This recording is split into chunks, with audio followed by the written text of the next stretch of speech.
दोस्तों, इस शो में आपका स्वागत है।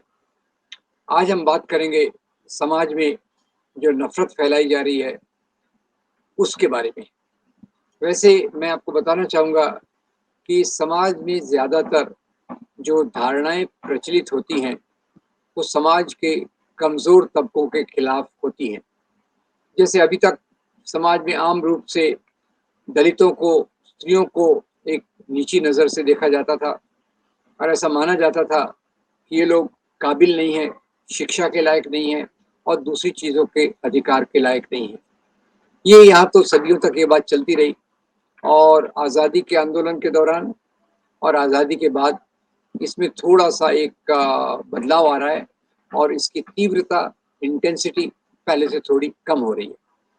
अब पिछले कुछ करीब 100 साल से और ख़ास तौर से 30 साल से एक दूसरे प्रकार की नफ़रत समाज में ज़्यादा फैल रही है और ये नफ़रत ख़ास तौर से भारत के जो धार्मिक अल्पसंख्यक हैं, धार्मिक अल्पसंख्यक से मेरा मतलब मुसलमान और क्रिश्चियन से है, इनके खिलाफ एक प्रकार की नफ़रत फैलाई जा रही है और ये नफ़रत ख़ास तौर से आज़ादी के आंदोलन के दौरान जब एक तरफ मुस्लिम सांप्रदायिकता, दूसरी तरफ हिंदू सांप्रदायिकता, जब इनका उदय हुआ, तो इन लोगों ने जो ब्रिटिश द्वारा यहाँ लाई गई थी कम्युनल हिस्टोरियोग्राफी, इतिहास को धर्म के चश्मे से देखने का तरीका, कुछ ज़्यादा उसको बढ़ाया गया सांप्रदायिक ताकतों द्वारा, एक तरफ मुस्लिम लीग द्वारा, दूसरी तरफ हिंदू महासभा आरएसएस द्वारा।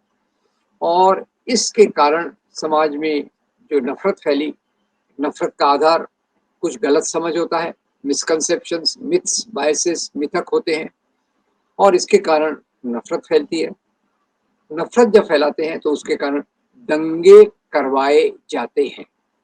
ये एक बहुत निश्चित बात है कि जहाँ नफ़रत ज़्यादा होगी, दंगे फैलाना आसान होता है और यही दुर्भाग्यवश हमारा समाज पिछले 30 सालों से देख रहा है।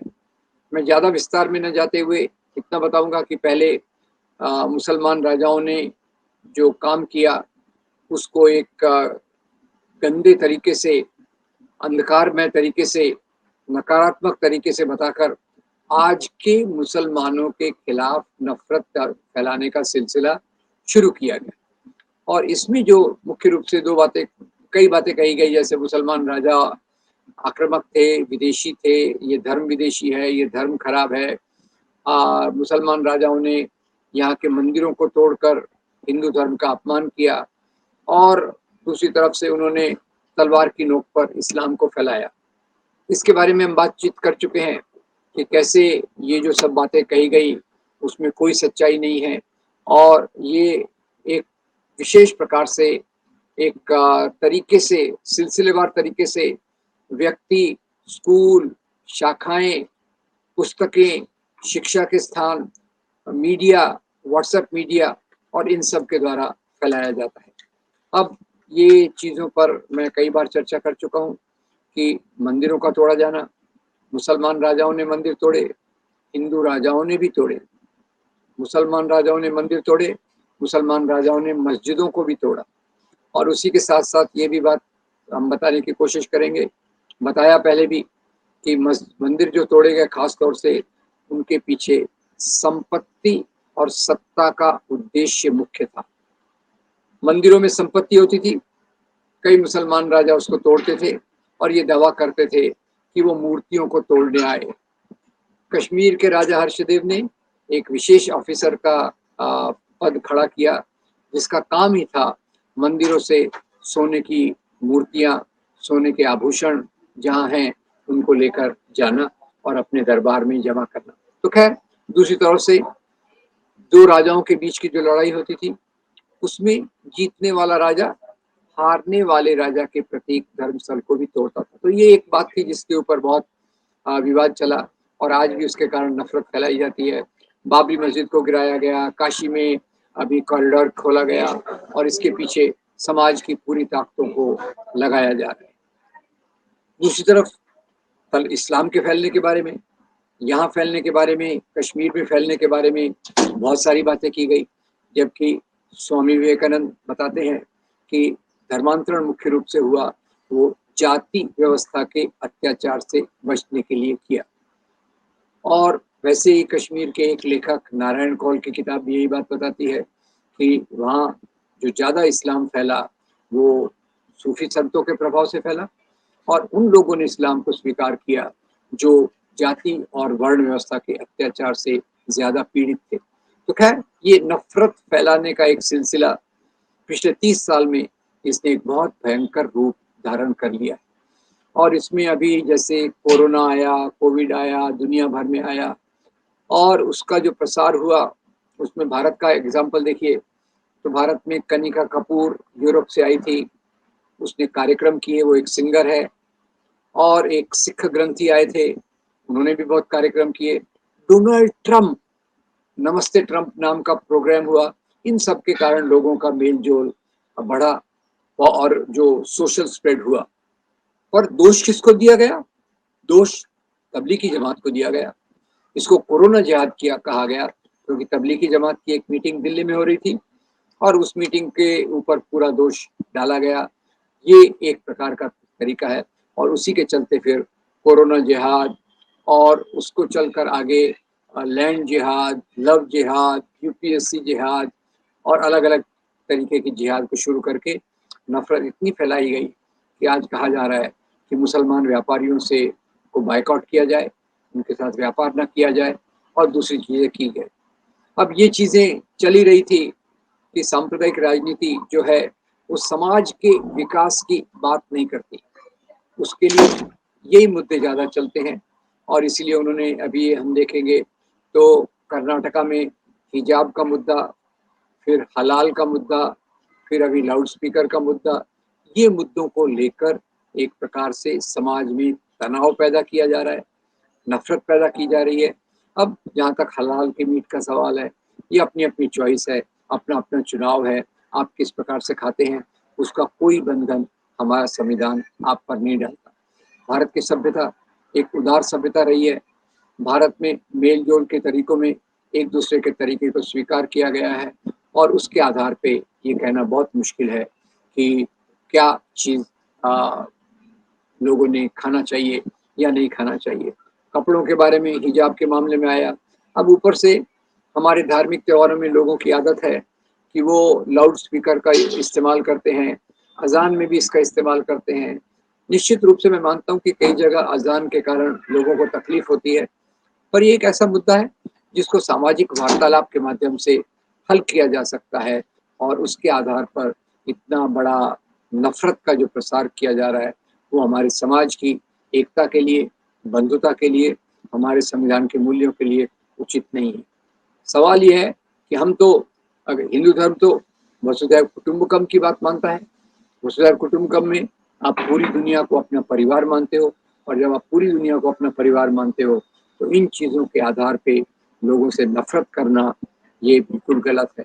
लव जिहाद का मामला हो या फिर दूसरी लैंड जिहाद, कोरोना जिहाद, यूपीसी जिहाद, ये सब गलत तरीके से झूठ फैलाया जाता है और इसके पीछे नफरत फैलाकर एक राजनीति, धर्म के नाम की राजनीति अपने आप को मजबूत करती है। तो यहाँ यह ख्याल कीजिए, धर्म की आलोचना मैं नहीं कर रहा, धर्म के नैतिक मूल्यों की आलोचना मैं नहीं कर रहा, धर्म के नाम पर जो राजनीति है वो जिस प्रकार से नफरत फैलाती है हम उसकी बात कर रहे हैं। और ये हमें गहराई से जाकर सब चीज़ों को सोचना चाहिए।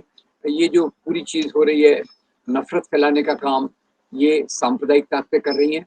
और मैं आपको बताना चाहता हूँ कि दुनिया में जितनी स्टडीज़ हुई हैं, जितने अध्ययन हुए हैं, उसमें ये बात साफ हो गई है कि गलत प्रचार करना, नफरत फैलाना, नफरत के आधार पर हिंसा करवाना और हिंसा के आधार पे राजनीति का मजबूत होना, ये तरीका हमने भारतीय जनता पार्टी की राजनीति में देखा है।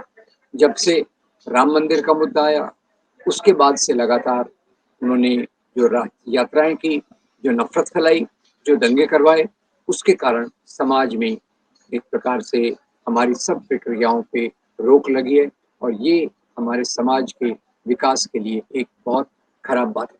अभी खास तौर से अगर महाराष्ट्र की बात की जाए तो महाराष्ट्र में एक पार्टी है मनसे, महाराष्ट्र नवनिर्माण सेना उसको कहते हैं, पर ये नवनिर्माण के बदले ये समाज को पीछे ढकेलने का काम कर रही है। कभी उसका पेंडुलम एक तरफ जाता है, कभी पेंडुलम दूसरी तरफ जाता है। वो सत्ता से बाहर है, इसीलिए मौका देख रहे हैं कि किन मुद्दों को लेकर वो अपना महत्व समाज में बढ़ाए।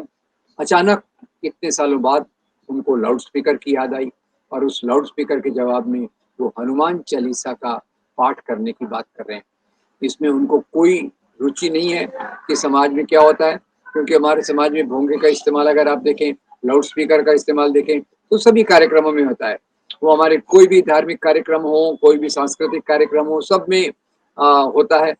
पर इसी को एक उन्होंने चुन लिया। फिर भी खैर, मैं मुस्लिम कम्युनिटी से अपील करूंगा कि आप दिन में 5 बार जो अजान होती है, 10 मिनट उसमें लगते हैं, 2-2 मिनट एक बार होती है, तो आप आवाज़ को ऐसा करें कि जो हाई कोर्ट, सुप्रीम कोर्ट के ऑर्डर के हिसाब से आवाज़ का लेवल, जिसको अंग्रेजी में कहते हैं डेसिबल, उतने लेवल पर ही चले, ताकि इन लोगों को और मौका न मिले इस प्रकार से नफरत फैलाकर समाज को बांटने का। और इसी के चलते आज महाराष्ट्र में एक हनुमान चालीसा, अब हनुमान चालीसा तो हम बचपन से पढ़ रहे हैं, वो हमारा निजी कार्यक्रम है।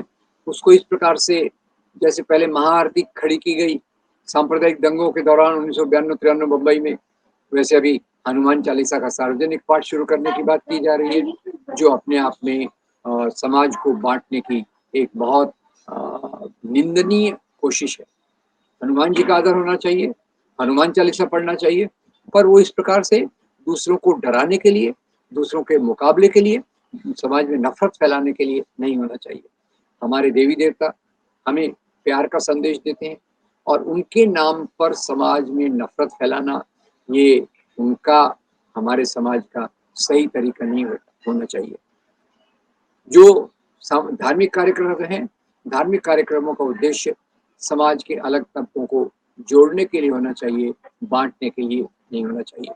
मैं उम्मीद करता हूँ कि हम बातों को ऊपरी तरीके से न लेकर उनकी गहराई में जाएंगे और उनकी गहराई में जाकर उन बातों के आधार पे समाज में एक मोहब्बत का वातावरण पैदा करेंगे।